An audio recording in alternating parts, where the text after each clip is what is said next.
want to actually move us on to you, to talking about you, the project that you guys worked on together. Our show. No, not you. But you. Let's go from race to Netflix's number 3 show right now. Really? I don't know. By the time this airs, who knows? Yeah, I want to jump into you. How did the role of Rhys come onto your radar? So I was out here filming something else at the time, and my UK agent Rebecca is obsessed with the show. Oh, really? Obsessed. I think she's delighted I'm here today. Hi, Rebecca. Maybe we could call her Beck. Wow. There we go. Hello, Beck. She basically said not quite she'd drop me if I didn't do it, but she was like, I was like, I have been working, Rebecca. like me, you're like, I'm on Star Trek, Rebecca.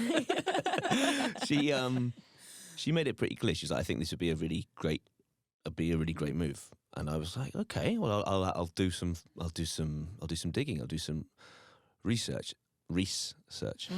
Oh dear. We love that on this show. More.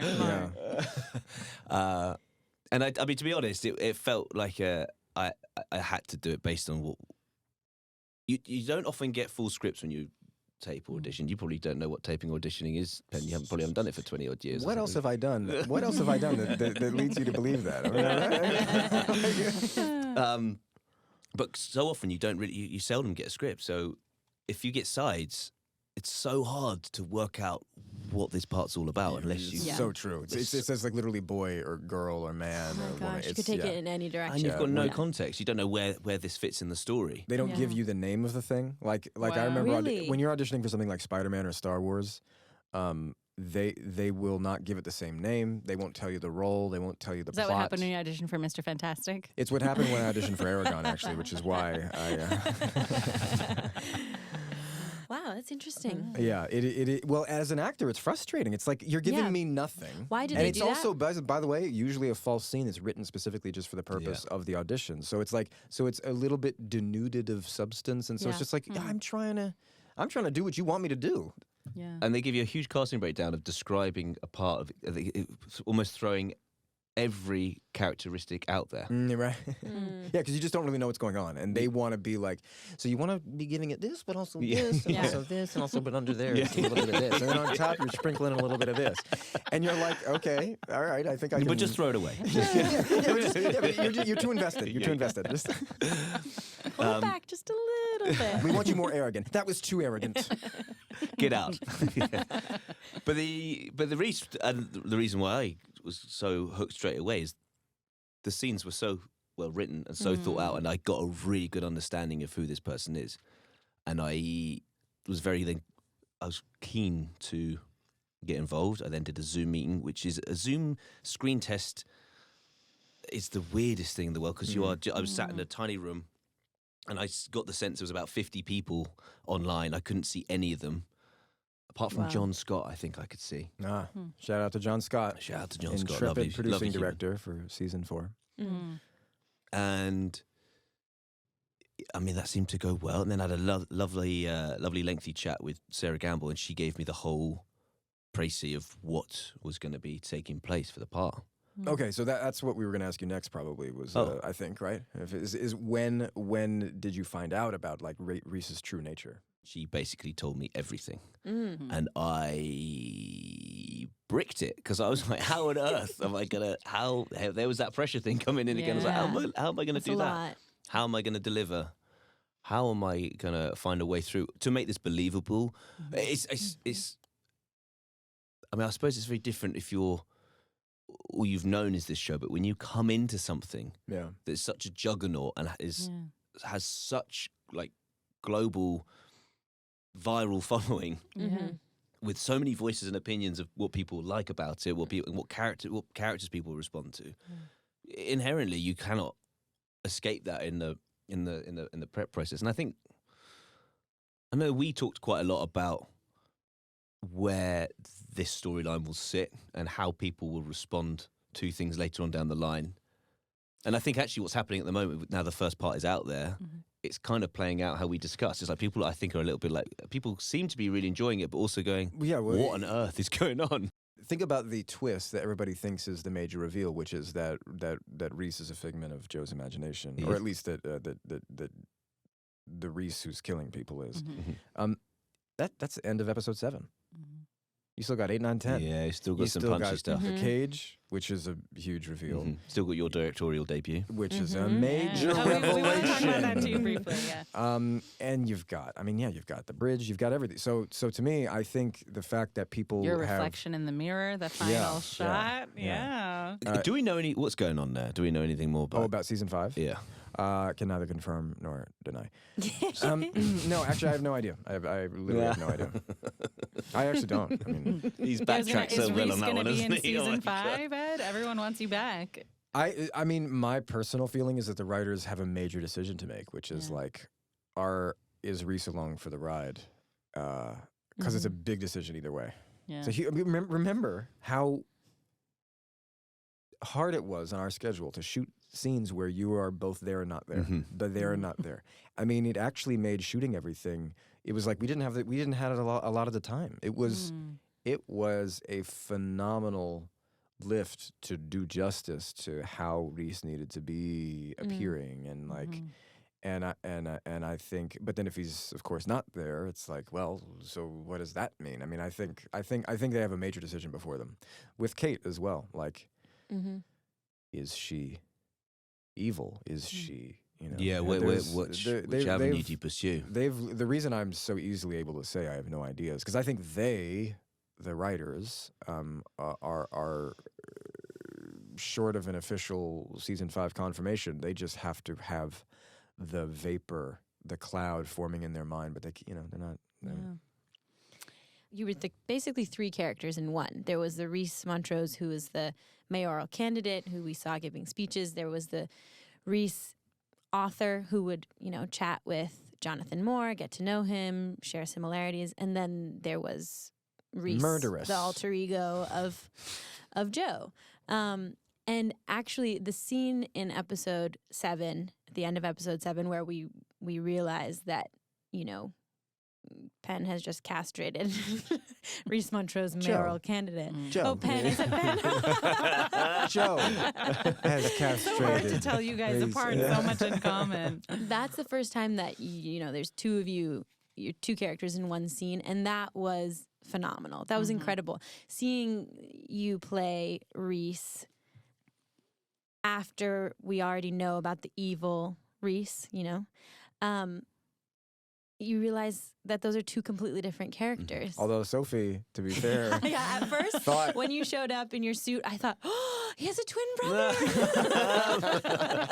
I figured it out. But can you tell us a little bit more about your process? How did you do that? I mean, that was probably that particular day. Ooh, that was a day. Was probably one of the hardest of the shoot, but also. Again, because I like pressure and I'm probably so into castration. As a personal hobby was that of mine. actually borrowed from Retribution? Exactly. Make me feel like I'm brings me back to my high school days. Make me feel like a little boy. I've got an idea. Let's beat you by the shin, mate. This has been done once before, but it went really well. So. It was I passed my exam.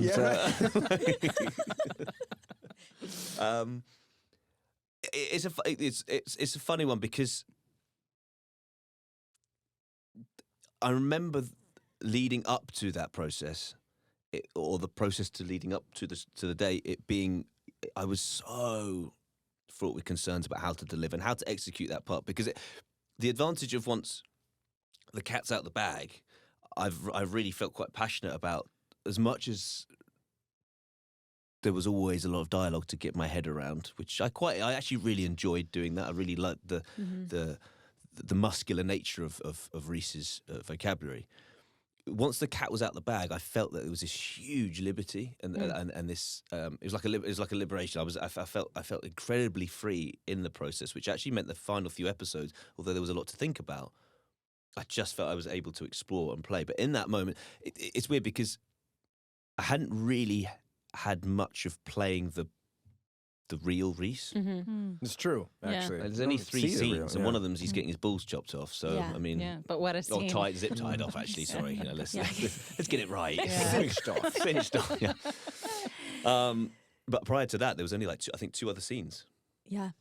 maybe 3. No, 2. I think there's literally two scenes. And anyway, so he was trying to get the real version of him sort of mapped out was quite tricky. But I also didn't feel I had to put too much difference, because it wasn't until later on in the series, once the revelation comes out, that this whole new side of Rhys comes out. Because actually, the Rhys you see communicating early on with Jonathan is very in tune with the real Rhys, I suppose. Yeah. I guess the difficulty is actually how to place myself mentally in that state of being tortured, and what that would be like, and what things I could find, substitutions could I find in my own life, what power of imagination I could use. And I will probably wax lyrical about this chap again, because I have to say what I loved about our process for months. Right, and you get it right from the off. You know when you're in a scene with someone, and you're like, "Oh no, this is gonna be a good experience." Because Penn will always offer moments of levity and humour in day-to-day life. He does. Right? He's really good at that. Because he's a fiercely intelligent. I'm waiting for proof. No, but because I just felt that I think we had a really strong respect. That's what I felt anyway, for one another and what one another was trying to do. And actually, we just trusted each other. So when you get to a scene like that, it all comes down to trust. And he's so great to act against. There's it's not a minimum requirement, because that's lazy, and I don't think that's true. But you do, if you offer yourself over to someone who's going for it, inherently, something's going to work. Something's going to happen. And I was pretty invested in the story as well. I just felt there was something very powerful about these two, and also it was turning. I don't know. I feel it's turned what the show has been on its head a bit. Yeah, It does. absolutely. No, absolutely. I mean, Yeah, and I definitely think does. that we've understood since season 2 that kind of needs to happen in some manner every way. So when I was pitched this, the